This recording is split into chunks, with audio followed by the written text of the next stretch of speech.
सभी को प्रणाम, सभी को नमस्कार मित्रों। मैं हूं नवीन पांडे। मुझे देख पा रहे हैं आप यूट्यूब के इस प्लेटफॉर्म हिंदी रनवे पर। मैं इस चैनल के माध्यम से अपने सभी मित्रों का एक बार पुनः स्वागत, वंदन और अभिनंदन करता हूं। मित्रों, हम इस समय पढ़ रहे हैं समान हिंदी, और समान हिंदी के तहत देखी जाए तो इस समय हम हिंदी भाषा को पढ़ रहे हैं। हिंदी भाषा में हमने हिंदी की उत्पत्ति, उसका उद्भव, उसके विकास प्रक्रिया को जाना। साथ साथ हमने ये भी जाना कि जो हिंदी का इतिहास रहा, दरअसल उसकी जो यात्रा रही, उसका जो विकास क्रम रहा, वो कहाँ से शुरू होकर आज वो हिंदी हमको किस रूप में आकर दिखाई देती है। दोस्तों, हमने जाना कि दरअसल पिछली क्लास में हमने ये पढ़ा कि जो अपभ्रंश है, दरअसल अपनी जो यात्रा रही हिंदी की, जो संस्कृत पाली प्राकृत अपभ्रंश के होते हुए अपभ्रंश के हमने 7 रूप देखे। ध्यान दीजिए दोस्तों, अपभ्रंश के हमने 7 रूप देखे। आगे के बढ़ते क्रम में हमने पाया कि जो है अपभ्रंश के अंतर्गत हम जो है 7 रूप देखने के बाद उसी में हमने हिंदी के अंतर्गत 5 उपभाषाओं से भी हम परिचित हुए। ध्यान दीजिए, हिंदी की 5 उपभाषाएं, उपभाषा 5 भाषा भी हमको हिंदी के अंतर्गत देखने को मिली, और इन्हीं 5 भाषाओं से मित्रों कहीं ना कहीं हमको 18 बोलियां भी निकलती हुई दिखाई देती हैं। ध्यान दीजिए, 18 बोलियां, यानी कि हिंदी की 5 भाषाएं और 18 बोलियां। इस क्लास में हमको क्या करना है मित्रों, इसमें हमको इन 18 बोलियों के कुछ जो है इनके जो संबंधित क्षेत्र हैं, इनका जो स्थान है, इनका जो प्रसार है, इनका जो प्रभाव है, वो कहाँ तक फैला हुआ है, हम जानने का प्रयास करेंगे। साथ साथ मित्रों हम ये भी जानेंगे कि इनसे संबंधित कुछ मूलभूत विशेषताएं हैं, इनकी कुछ पहचान है, इनके जो है कुछ लक्षण हैं, उनको भी हम इस क्लास में जानने और समझने का प्रयास करेंगे।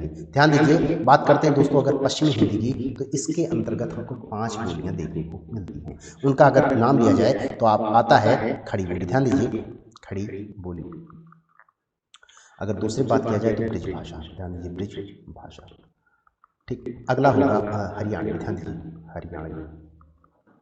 ठीक, एक होगा बुंदेली, बुंदेली, और अगला होगा दोस्तों कन्नौजी, कन्नौजी। ठीक, ये 5 बोलियां मित्रों हमको इसी पश्चिमी हिंदी के अंतर्गत कहीं ना कहीं देखने को मिलती हैं।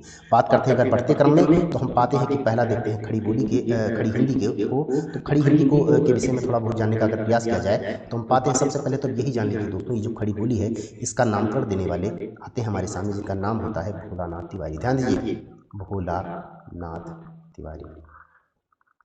ठीक, अच्छा, इसी से रिलेटेड एक नाम और आता है, उनको कहा गया धीरेन्द्र वर्मा। ध्यान दीजिए, धीरेन्द्र वर्मा। ठीक, धीरेन्द्र वर्मा जो है खड़ी बोली और खड़ी बोली के संदर्भ में 2 नाम आता है, एक भोलानाथ तिवारी और एक जो है धीरेन्द्र वर्मा। बात करते हैं दोस्तों कौरवी की, तो कौरवी भी खड़ी हिंदी का दूसरा रूपांतर, दूसरा नाम होता है कौरवी, और इसको कहने वाले विद्वान जो हैं उनका नाम होता है राहुल सांकृत्यायन। ध्यान दीजिए, राहुल सांकृत्यायन। ठीक, अच्छा, अब थोड़ा सा आगे बढ़ते हैं। बात करते हैं यहाँ पर जो है मेरे को बताया जा रहा है कि खड़ी बोली का परिनिष्ठ रूप ही वर्तमान हिंदी में जो पत्र पत्रिकाओं, व्यापार, शिक्षा, प्रशासन तथा सूचना संचार के माध्यम में उपयुक्त होता है। कहने का अर्थ है दोस्तों, खड़ी बोली का जो परिनिष्ठ रूप है, परिनिष्ठ यानी मानक रूप। ध्यान दीजिए, मानक रूप यानी वास्तविक रूप, यानी कि परिमार्जित रूप। ध्यान दीजिए, खड़ी बोली का जो परिनिष्ठ रूप है वर्तमान हिंदी में जो पत्र पत्रिकाओं यानी कि जो संचार का माध्यम है उसमें, और साथ साथ व्यापार में भी, शिक्षा में भी, और साथ ही राजकीय प्रशासन के साथ साथ अगर देखा जाए तो सूचना संचार के माध्यम में भी इस बोली का जो भाषा का प्रयोग होता है। थोड़ा अगर आगे बढ़ते हैं तो पाते हैं क्षेत्र में, तो क्षेत्र के स्तर में देखा जाए तो ये दिल्ली, मेरठ, आगरा, सहारनपुर, मुरादाबाद, देहरादून, मुजफ्फरनगर, बिजनौर, रामपुर तक इसका प्रभाव देखने को कहीं ना कहीं हमको मिलता है। दोस्तों यहीं पर आप जान लीजिए, अगर मुख्य केंद्र की बात की जाए, मुख्य केंद्र पर, तो आप सीधे और सीधे मेरठ का नाम लेंगे। ध्यान दीजिए, इससे से रिलेटेड एक प्रश्न हमेशा आमतौर पर पूछा जाता है कि खड़ी बोली का आदर्श मानक रूप है। ध्यान दीजिए, खड़ी बोली का आदर्श रूप हमको कहाँ मिलता है, तो आपका सीधा होगा उत्तर मेरठ। ध्यान दीजिए, मेरठ आपका सही उत्तर होगा। बात करते हैं थोड़ा साहित्य की अगर बात किया जाए तो खड़ी बोली के प्रथम कवि के तौर पर अमीर खुसरो को प्रथम कवि होने का गौरव प्राप्त है। ध्यान दीजिए, प्रथम कवि अगर खड़ी बोली की पूछा जाए तो आपको अमीर खुसरो का नाम लेना है। थोड़ा सा साहित्य के विषय में और थोड़ा जानने का प्रयास किया जाए तो एक जो है प्रश्न जनरली पूछा जाता है, खड़ी बोली के परिपेक्ष में अगर देखें तो खड़ी बोली गद्य की प्रथम रचना है। ध्यान दीजिए, खड़ी बोली गद्य की प्रथम रचना है, एक ये है। ठीक, खड़ी बोली गद्य की प्रथम रचना है। ध्यान दीजिए, एक है जो है आचार सूत्र के अनुसार। ध्यान दीजिए, आचार सूत्र के अनुसार खड़ी बोली गद्य की प्रथम प्रथम मानक मानक मतलब साथ साथ जो है परिमार्जित रचना है। दो क्वेश्चन है अलग अलग है दोनों। एक तो पूछा जा रहा है आपसे खड़ी बोली गद्य की प्रथम रचना, साथ ही आचार्य शुक्ल ने पूछा है कि खड़ी बोली गद्य की प्रथम मानक रचना। ध्यान दीजिए, मानक या परिमार्जित या परिनिष्ठ रचना उनके अनुसार, किसके अनुसार? आचार्य रामचंद्र शुक्ल के अनुसार पूछा जाएगा। ध्यान दीजिए, दोनों प्रश्न अलग अलग है, लेकिन दोनों प्रश्न का समानता एक दूसरे में कहीं ना कहीं दोनों का संबंध है। ध्यान दीजिए, अगर खड़ी बोली गद्य की प्रथम रचना की बात किया जाए तो आपका सीधा और सीधा उत्तर होगा, आप कहेंगे चंद छंद वर्णन की महिमा। ध्यान दीजिए, चंद छंद वर्णन की महिमा। ठीक, यही है। अच्छा, रचनाकार कौन है? गंगकवि। बात कीजिए गंगकवि। ठीक है। अच्छा, बात करते हैं अगर खड़ी बोली गद्य की प्रथम पारिमार्जित रचना, तो आपका सीधा और सीधा उत्तर होगा, सीधा और सीधा उत्तर होगा भाषा योग वशिष्ठ। ध्यान दीजिए, भाषा योग वशिष्ठ।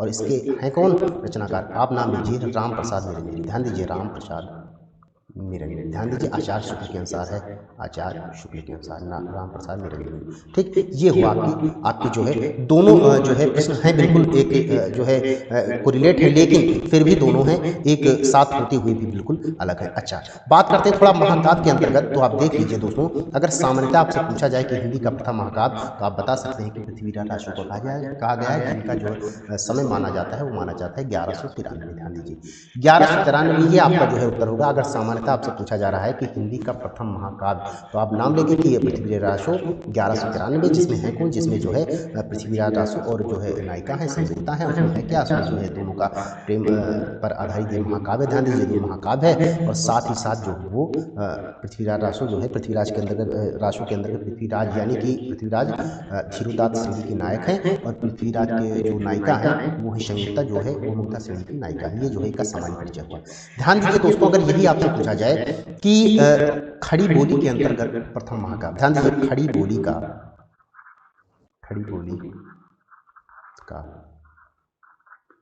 प्रथम महाकाव्य। ध्यान दीजिए, खड़ी बोली का प्रथम महाकाव्य, तो आपका सीधा उत्तर होगा प्रिय प्रवास। ध्यान दीजिए, प्रिय प्रवास। और है कब की? 1914। और रचना किसने लिखा है? इसको लिखने वाले हैं अयोध्या सिंह उपाध्याय हरिओद। ठीक, अयोध्या सिंह उपाध्याय हरिओद, यानी कि ये जो है हरिओद की रचना है। ध्यान दीजिए, हरिओद की रचना है। ठीक, ये हुआ इसके साहित्य से संबंधित कुछ जो है मूलभूत तथ्य। बात करते हैं दोस्तों थोड़ा सा अगर पहचान और थोड़ा सा लक्ष्य की सम अगर खड़ी बोली को थोड़ा जानना समझना चाहिए, तो इसमें जो है अकारांत की प्रवृत्ति देखने को मिलती है। अकारांत का अर्थ आप जानते हैं दोस्तों, अकारांत का मतलब खाना, जाना, सोना, रहना, गाना, ये सब जो है अकारांत के अंतर्गत हमको देखने को मिलता है। आगे थोड़ा इस चीज को थोड़ा स्पष्ट आप अगली बोली में आप बिल्कुल आपको स्पष्ट हो जाएगा। ध्यान दीजिए, अगला अगर हम देखते हैं तो हम पाते हैं ब्रज भाषा। ध्यान दीजिए, ब्रज भाषा के अंतर्गत देखा जाए तो इसका एक नाम अंतर्वेदी भी देखने को मिलता है, और कहने वाले कौन है? ग्रियर्सन। ठीक, इसी का दोस्तों एक नाम मिलता है, इसको कहते हैं काव्य भाषा। काव्य भाषा। ठीक, अच्छा, इसके भाषा के अंतर्गत हमको साहित्य और लोक साहित्य। ध्यान दीजिए दोस्तों, ब्रज भाषा एक ऐसी जो है के अंतर्गत हमको हिंदी साहित्य जगत में सर्वाधिक रचना, यानी ध्यान दीजिए, एक समय था दोस्तों तब साहित्य के अंदर ब्रज भाषा का सिक्का चलता था। सर्वाधिक रचना अगर हमको भक्तिकाल आप उठाकर देख लीजिए, पूरा भक्तिकाल ब्रज भाषा के अंतर्गत अगर कृष्ण काव्य धारा आप खोल लीजिए, तो पूरा जो है ये जितने भी कवि हैं सब उसी में अपना स्थान, अपना कुंडली जमाए हैं। ध्यान दीजिए, बात करते हैं अगर अष्टछाप कवि की, तो अष्टछाप कवि की बात करते हैं तो आप जानते हैं दोस्तों, अष्टछाप की स्थापना 1565 में किसने की थी? वो गोसाई विठलनाथ जी द्वारा हुई थी। गोसाई विठलनाथ है कौन? गोसाई विठलनाथ जगत गुरु श्री वल्लभाचार्य के जो है पुत्र हैं, और इन्होंने किया क्या? इन्होंने अपने पिता यानी कि श्री जगत गुरु श्री वल्लभाचार्य के 4 शिष्यों को लेकर, और अपने से मतलब स्वयं से जिनकी जो है संख्या 252 बताई जाती है, उन्होंने अपने से स्वयं से 4 शिष्यों लेकर 8 शिष्यों को लेकर अष्टसगार यानी अष्टछाप की स्थापना कर डाली। और कब की? ये की 1565 ईस्वी में। ध्यान दीजिए दोस्तों, 1565 ईस्वी में इन्होंने अष्टछाप की स्थापना कर डाली। ठीक, अच्छा, थोड़ा सा और आगे बढ़ते हैं तो पाते हैं जगन्नाथ दास रत्नाकर और सत्यनारायण कवि। आपकी जो प्रसिद्धि का आधार देखा जाता है वो जो है ब्रज भाषा के समर्थन कवियों में देखा जाता है। ध्यान दीजिए, अगर इसके क्षेत्र की बात करें दोस्तों, तो मथुरा, अलीगढ़, हाथरस, फिरोजाबाद, बुलंदशहर, ईटा, बदायूं, मैनपुरी से होकर कहीं ना कहीं बरेली तक इसका प्रभाव देखने को मिलता है। अगर मुख्य केंद्र की बात करें तो आप जो है मथुरा को चिन्हित कर सकते हैं। ठीक, अगला देखिए, बात करते हैं दोस्तों तीसरा हरियाणवी की। हरियाणवी का एक नाम बांगरू भी मिलता है। बांगरू का मतलब आप अलग बिल्कुल सेंस ना लगाइए, बांगर खातर का नाम तो आपने सुना ही होगा, उसी से आप सेंस लगा दीजिए। बात करते हैं हरियाणा की दिल्ली। ध्यान दीजिए दिल्ली का देहाती भाग, देहाती क्षेत्र, ठीक, अंबाला, पंचकुला, कुरुक्षेत्र, करनाल, रोहतक, इसका जो है पटियाला तक इसका कहीं ना कहीं प्रभाव देखने को मिलता है। ठीक है, ध्वनि लोप की प्रवृत्ति। ध्यान दीजिए ध्वनि लोप की प्रवृत्ति से मतलब ये हुआ कि ध्वनि लोप की प्रवृत्ति का ध्यान दीजिए, तो ध्वनि लोप की प्रवृत्ति का मतलब ये हुआ जैसे कि आपको लिखना है अंगूठा। ध्यान दीजिए अंगूठा, ठीक, अंगूठा, तो इसमें क्या होगा, इसमें अंगूठा ना कह के इसमें कहेंगे गूठा। ध्यान दीजिए इसमें कहेंगे गूठा, इसमें गूठा कहेंगे। इसमें ध्वनि लोप की प्रवृत्ति कहीं ना कहीं हमको देखने को मिलती है। इसमें दोस्तों, इसमें जो है ना की जगह इसमें ड़ा की जगह डा हो जाता है, ड़ा की जगह इसमें डा हो जाता है, यानी बड़ा के यहाँ आपको कहेंगे, बड़ा कहना हो तो बड़ा कहेंगे। ध्यान दीजिए बड़ा, ठीक। अच्छा, इसके में जो है लोक साहित्य, लोक साहित्य जो है इसमें कहीं ना कहीं हमको देखने को थोड़ा बहुत मिलता है। बाकी ज़्यादा जो है साहित्य, साहित्य तो नहीं, लोक साहित्य लगभग ना, साहित्य लगभग ना के बराबर हमको देखने को मिलता है। थोड़ा सा आगे का क्रम में देखते हैं।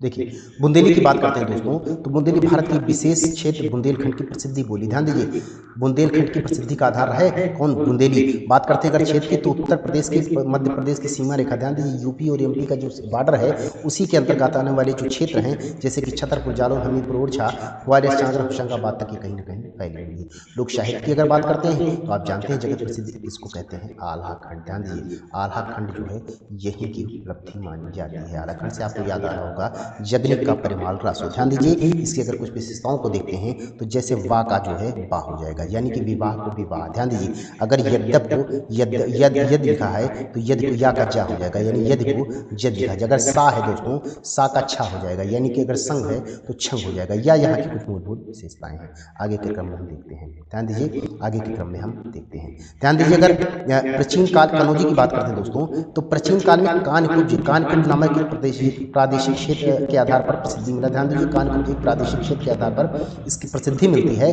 और अवधी भाषा के ब्रज भाषा के मध्य की कड़ी। ध्यान दीजिए अवध और ब्रज भाषा के मध्य के बीच ये जो है कहीं ना कहीं हमको देखने को मिलता है। बात करते हैं अगर क्षेत्र की दोस्तों, तो क्षेत्र के अंतर्गत ये मैनपुर, इटावा, फर्रुखाबाद, शाहजहाँपुर, कानपुर तक ये जो है कहीं ना कहीं इसकी जो है प्रभाव देखने को मिलता है।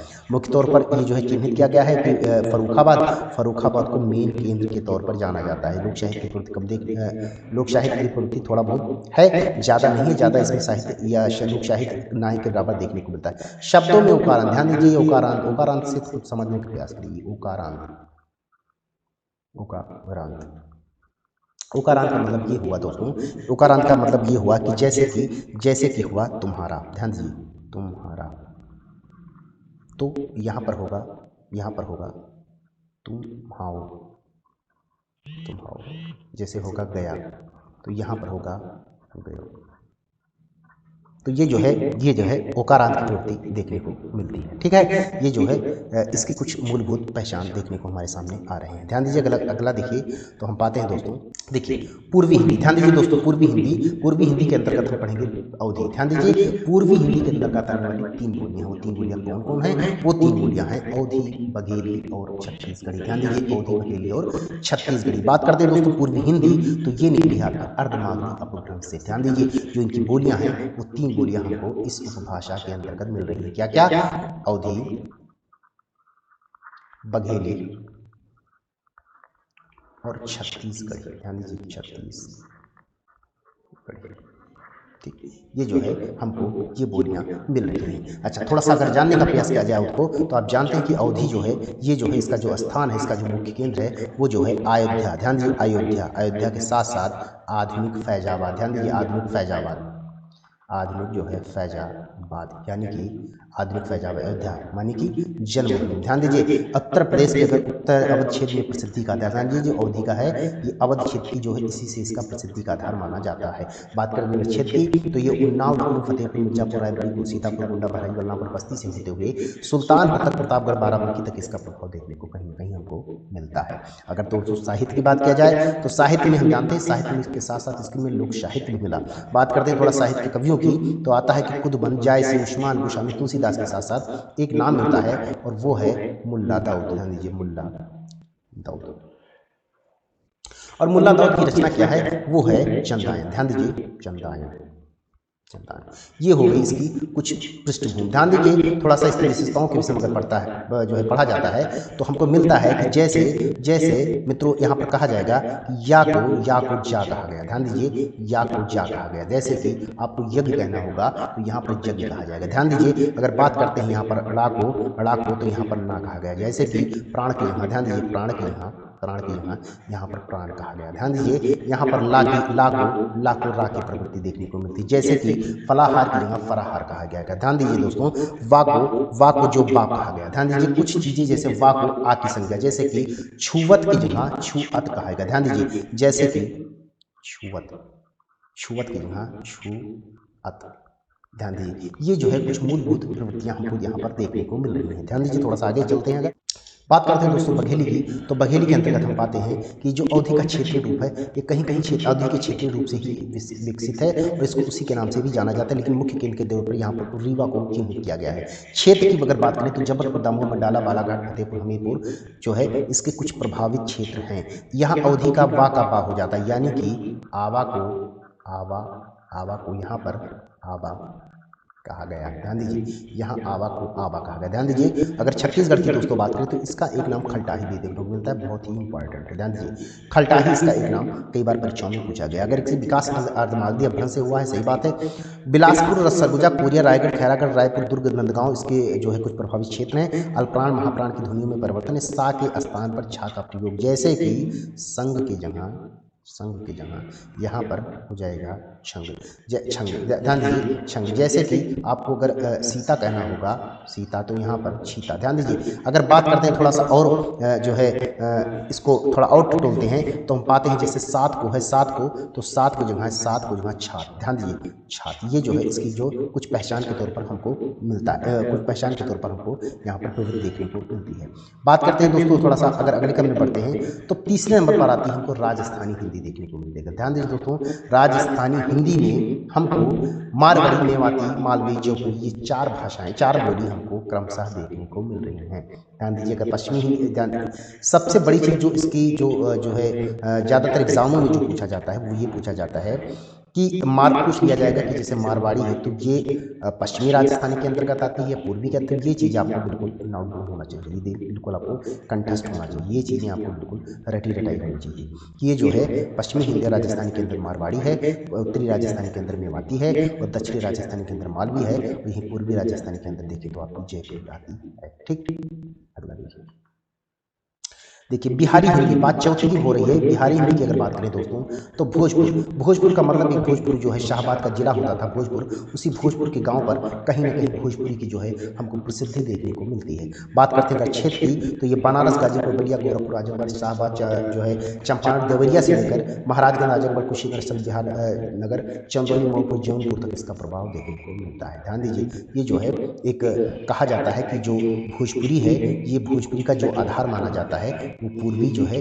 पूर्वी मतलब बिहारी हिंदी के अंतर्गत जो सबसे प्रसिद्धि का आधार रहा है वो भोजपुरी ही देखने को मिलता है। बात करते हैं मगही की, तो मगध का विकसित रूप देखने को मगही मिलता है। इसका जो मुख्य केंद्र देखते हैं तो वो है पटना। ध्यान दीजिए, वो है पटना। ठीक है, अच्छा आगे के क्रम में अगर बढ़ते हैं मैथिली की तरफ तो हम पाते हैं कि बिहार के और झारखंड राज्य में नेपाल के तराई क्षेत्रों में बोली जाने वाली ये भाषा है। ठीक है, अच्छा प्राचीन मिथिला प्रदेश से प्रसिद्धि हुई है और मुख्य रूप से मुजफ्फरनगर और दरभंगा, पूर्णिया, मुंगेर इसमें जो है यहाँ प्रचुर मात्रा में, अच्छा साहित्य भी इसमें प्रचुर मात्रा में देखने को मिलता है। क्यों, आप जानते हैं दोस्तों मैथिल कोकिल जिसको कहा गया मैथिल कोकिल, ध्यान दीजिए मैथिल कोकिल जिसको कहा गया मैथिल कोकिल, वो जो है यहीं से थे। उनका नाम होता है विद्यापति। ध्यान दीजिए, विद्यापति, जिन्होंने अपनी पदावली उत्कृष्ट रचना यहीं से। देखिए पहाड़ी हिंदी, बात करते हैं दोस्तों पहाड़ी हिंदी की, तो पहाड़ी हिंदी के अंतर्गत हम पाते हैं यहाँ पर हमें 3 बोलियां देखने को मिलती हैं क्रमशः। ध्यान दीजिए, गढ़वाली, कुमाऊनी, नेपाली। बात करते हैं अगर आगे के क्रम में बढ़ते हैं तो हम पाते हैं कि उत्तराखंड के गढ़वाल क्षेत्र, ध्यान दीजिए जो सबसे महत्वपूर्ण है गढ़वाल, पूछा जाता है गढ़वाल क्षेत्र के अंतर्गत आने वाली बोली, मानी गढ़वाल एक मंडल भी कहीं नहीं देखने को मिलता है, गढ़वाल मंडल और कुमाऊं मंडल मंडल, इसी के अंतर्गत यहाँ पे बोलियों का जो है प्रसार हमको देखने को मिलता है। अगर क्षेत्र की बात करें तो टिहरी, गढ़वाल, चमोली, रुद्रप्रयाग, उत्तरकाशी क्षेत्रों में इसका विस्तार है। साथ ही अगर उत्तराखंड के कुमाऊं की बात किया जाए तो यहाँ पर इस क्षेत्रों में नैनीताल, रानीखेत, पिथौरागढ़ स्थानों पर इसका प्रभाव देखने को मिलता है। बात करते हैं दोस्तों नेपाली की, तो ये पूर्वी पहाड़ी के अंतर्गत हमको देखने को मिलती है। लेकिन कई किताबों में जो है जहाँ पर इसको स्थान जो है सार्वमान तौर पर नहीं दिया गया, लेकिन आपके लिए स्मरण रहे कि आपको 5 उपभाषा, ध्यान दीजिए 5 उपभाषा और 18 बोलियां ही माननी है। ये जो है कहीं-कहीं किताबों में नेपाली को ना स्थान देके जो संख्या है वो 18 की बजाय 17 बताई जाती है। लेकिन आपको जो है 5 भाषाएँ 18 बोलियों को ही पढ़ना है और यही आपको जानना है। ठीक है? मित्रों, ये रही आपकी जो है क्लास। आपको क्लास कैसी रही आप जो है कमेंट करिए। हम मिलते हैं नेक्स्ट वीडियो में, तब तक के लिए सभी को प्रणाम। सभी का बहुत-बहुत